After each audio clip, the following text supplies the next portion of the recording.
Agora a gente vai ver um pouquinho sobre a abordagem estruturalista da administração, que trata a respeito da teoria burocrática da organização e a teoria estruturalista da administração, tá?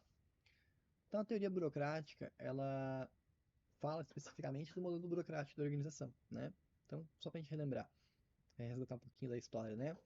Com o aumento da produção industrial, foi necessário criar modelos, né, para garantir o processo de industrialização. O que significa isso, gente? Criar burocracias, né? Padrões, processos para conseguir padronizar algumas coisas que seriam feitas, né? Então, o economista e sociólogo Max Weber é considerado como o pai da teoria burocrática. A burocracia é uma forma de organização humana que se baseia na racionalidade, isso é, na adequação dos meios aos objetivos, certo? A fim de garantir a máxima eficiência possível no alcance dos seus objetivos. O que isso quer dizer, gente? É trazer processos burocráticos, trazer burocracia para esses processos para buscar uma padronização.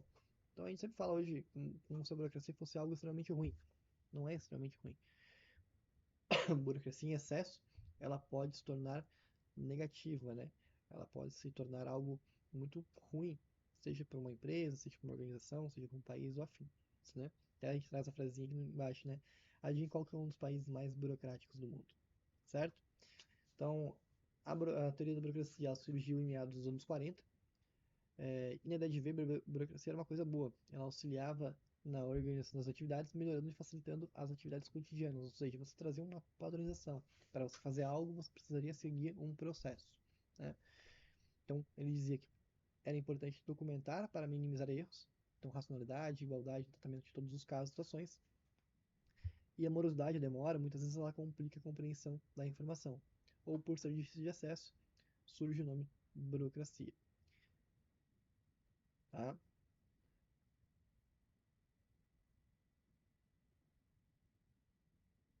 Então, alguns pontos que fundamentam a origem dela são os oponentes das teorias clássicas e das relações humanas, tá? Que visam causar extremistas incompletas em questão da organização, tá? Ela surgiu também em razão da falta de uma organização global, né? E também para trazer, definir modelos e métodos organizacionais para os desenvolvimentos estruturais burocráticos devido às crescentes complexidades da empresa. Então, vocês imaginem uma empresa grande, com 1.000, 10.000 funcionários, funcionando sem ter processo definido, sem ter uma certa burocracia para ser seguida para estabelecimento de um processo. O que aconteceria? Todo mundo faria os processos de qualquer forma, não existiria padronização nenhuma, e quando você fosse consultar algo, cada pessoa, cada setor que fez faria de uma forma diferente. Ficaria muito difícil a compreensão disso, né?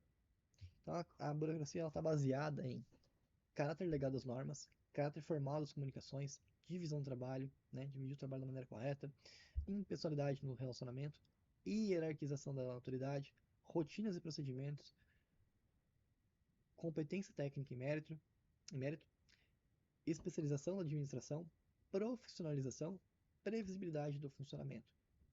Atrás, espera trazer consequências como previsibilidade do comportamento humano, padronização do desempenho dos participantes e tem como objetivo maximizar a eficiência da organização.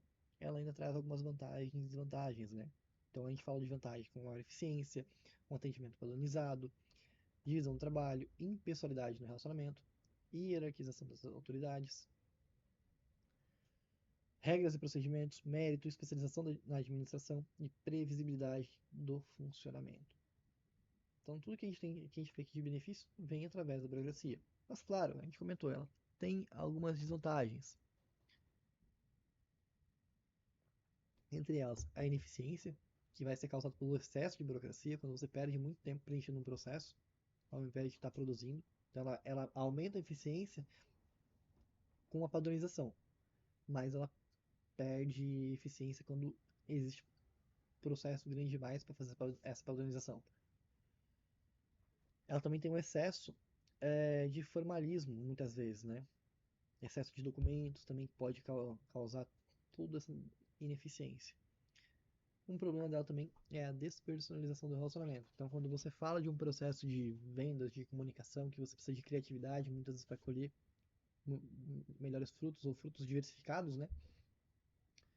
Esse excesso de padronização causa uma despersonalização, causa decisões muito padronizadas, é sempre a mesma decisão. A gente não analisa casos específicos, né, para conseguir ter um resultado melhor. É tudo muito padronizado. Também causa um inchaço do quadro funcional, alto grau de compromisso e atendimento ao público precário. Então, são algumas das desvantagens que pode causar a burocracia quando a gente tem principalmente ela em excesso. Bom, com relação aos graus de burocratização, quando a gente tem excesso dela, excesso não, escassez, ou seja, falta dela, a gente vai ter falta de especialização, bagunça, confusão na relação de divisão do trabalho. A gente vai ter falta de autoridade quando a gente fala de hierarquia. A gente vai ter liberdade excessiva quando a gente fala de regras e documentação. Essa liberdade excessiva é o judicial, né? A gente vai ter formalização das comunicações quando olhamos para a questão de documentos, impessoalidade, uma ênfase nas pessoas quando a gente fala de impessoalidade. Apadrinhamento quando a gente fala de seleção e promoção e desordem quando a gente fala de eficiência. Seleção e promoção de pessoas. Imagine, pessoal, quando a gente não tem burocracia a respeito disso. Não tem um processo seguido. As pessoas falam, eu tenho um conhecido meu, vou lá contratar. Vou trazer, mas qual a formação dela? Não importa, não tem nada padronizado para pedir isso. Né? Então, quando a gente fala que para um cargo específico tem que ter uma formação, que essa pessoa tem que ter um conhecimento, tem que ter uma certa experiência, é a burocracia que diz que essa pessoa tem que ter isso. Então isso é burocracia no processo de admissão.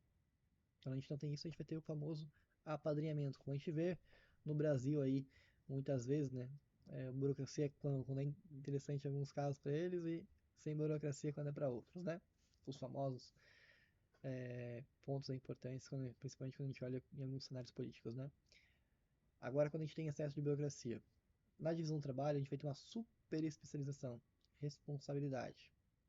Na hierarquia, a gente vai ter autoridade, autocracia e imposição. A gente pode sempre ler isso como algo positivo ou negativo, né? Na questão de regras dos documentos, aqui a gente vai ter ordem de disciplina. Na formalização das comunicações, com excesso de burocracia, a gente vai ter excesso de papelório e formalização. A gente vai ter ênfase nos cargos quando a gente olha com relação à impessoalidade.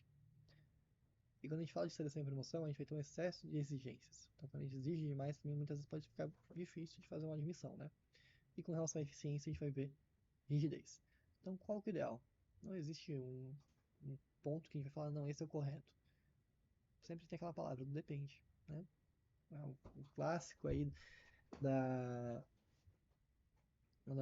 da visão humana, né? Entender que cada empresa vai ter uma visão direcionada para cada ponto. Isso não existe uma conta exata, né? Não é uma ciência exata que vai falar ali que não, que você tem que fazer tudo com excesso ou tudo com escassez de burocracia. Sempre é um ponto, tem que ter uma relação de misto entre os dois e testando qual funciona melhor, tá? Quando a gente olha para a nossa apreciação da teoria da burocracia, a gente vê que a burocracia independe do ramo de negócio. Possui possibilidades distintas que podem melhorar o processo, como podem piorar e deixar mais lentas algumas situações que deveriam ser mais rápidas em suas execuções. Alguns problemas que podemos mencionar com a morosidade da burocracia é o excesso de burocracia. O fracasso que a burocracia apresenta são erros de conceitos, pois fracassa o modelo de burocratizar adequadamente algo que deveria ser da forma mais rápida. Então, quando a gente fala desse excesso de burocracia, muitas vezes é porque não foi utilizada a teoria burocrática da maneira correta. Ela foi, ela foi construída com a ideia de tornar o processo mais rápido. Quando ele torna o processo mais longo, é porque a burocracia foi feita de maneira errada. Tá?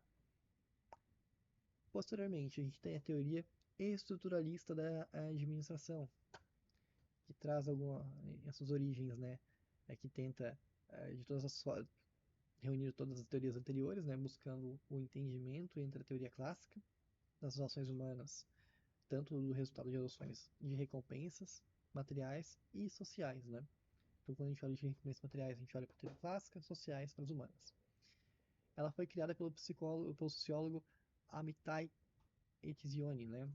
E a organização é vista como com fundamentos complexos. Ele é um sistema integrado entre mercados, tecnologias, produtos, empregados, clientes e governo. Nesse novo sistema, a empresa é considerada um sistema aberto que se relaciona com o ambiente interno. Então lembrem que lá na teoria clássica a gente olhava para a organização, para as empresas, como um ambiente fechado. Então apenas você fazendo apenas a gestão daquilo que estava ali dentro, você conseguia ter bons resultados. Aqui a gente começa a olhar para um outro ponto, que a empresa, para ter bons resultados, ela precisa analisar essa relação que ela tem com os ambientes externos também, né? Então, nessa visão estruturalista, a gente vê o homem na organização tendo necessidade de ser bem-sucedido, e para isso, algumas são necessárias algumas características, tá? Entre elas, flexibilidade, que é estar disposto a fazer mudanças, tolerância a frustrações, o envolvimento de toda a organização tem como evitar o desgaste, né, emocional pelos motivos de conflito interno, das necessidades individuais, a capacidade de adiar recompensas, que é a necessidade de compensação do trabalho ser efetuado dentro da organização em favor das preferências vocacionais das pessoas em fazer outras atividades, o permanente desejo de realização, né, que aqui as normas internas devem garantir a conformidade e a cooperação, assegurando o acesso e crescimento de carreira do colaborador. Quando a gente olha sobre a ótica estruturalista das organizações, a gente vai ver ela de maneira formal e informal, né? Então, essa teoria desenvolveu o seu estudo agregado das teorias clássicas e humanas da organização, se baseia na teoria burocrática. Tem como objetivo a busca do equilíbrio entre formal e informal, elementos racionais e não racionais do comportamento humano, que possui como ponto principal o pensamento moderno e a sociedade. Ela traz também recompensas materiais e sociais. Então, um ponto importante foi o desenvolvimento dos aspectos de recompensas aos funcionários. Os estruturalistas eles agregaram as teorias clássicas e as relações humanas, um aspecto importante para todas as organizações nos tempos modernos. E essa traz também alguns diferentes enfoques, tá? Então, os estudiosos estruturalistas dividiram a concepção em duas partes. A primeira, a racional, que busca alcançar os objetivos e metas conhecidas da organização. Então, a principal é maximizar os lucros, né? Por ser um sistema fechado, tem uma visão focalizada apenas nas partes internas da organização, dando ênfase ao controle e ao planejamento para atingir a máxima eficiência. E é natural, dividindo-se em partes mas como um objetivo de realização do conjunto com as demais partes da organização, contribuindo para o estudo, tendo como objetivo a sobrevivência do sistema. Ela não possui controle, pois depende muito das variáveis externas.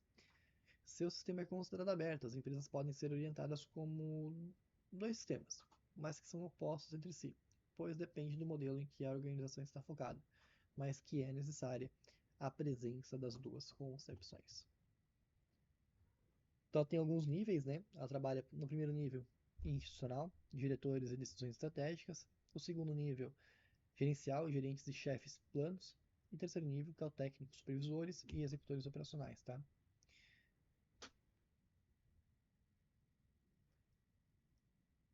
Com relação à parte da diversidade, né? Então os estruturalistas eles passaram a focalizar não apenas as fábricas, como a teoria científica e a de recursos humanos faziam, mas em todos os outros modelos de organização, como organizações pequenas, médias e grandes, públicas e privadas, indústrias de produção, prestadoras de serviços, comerciais, agrícolas, organizações militares, organizações religiosas, partidos políticos, sindicatos, entre outros. Na análise interorganizacional, pouca foi a preocupação das teorias referentes ao ambiente externo, em que a organização estava localizada. O estruturalismo tem como início a inter-relação entre as organizações, uma independentemente das outras nos aspectos funcionais, mas que deve interagir, pois parte do pressuposto que deve funcionar com base nas transações entre elas, provocando uma forte interdependência. Tá? Com relação à apreciação crítica dela, ela é considerada uma união entre várias abordagens das escolas, como clássica, relações humanas e burocrática, conhecida como abordagem múltipla na tentativa de integração de seus conceitos. Ela também é muito criticada pelas suas limitações referentes à aplicação prática baseada em uma única variável. A teoria tem muitos problemas com sua aplicabilidade, pois por se tratar de uma organização com fins lucrativos e a sem fins lucrativos. Também considerada como a teoria da crise. A teoria estruturalista tem buscado apenas localizar problemas, deixando de lado os aspectos normais da organização. Tá?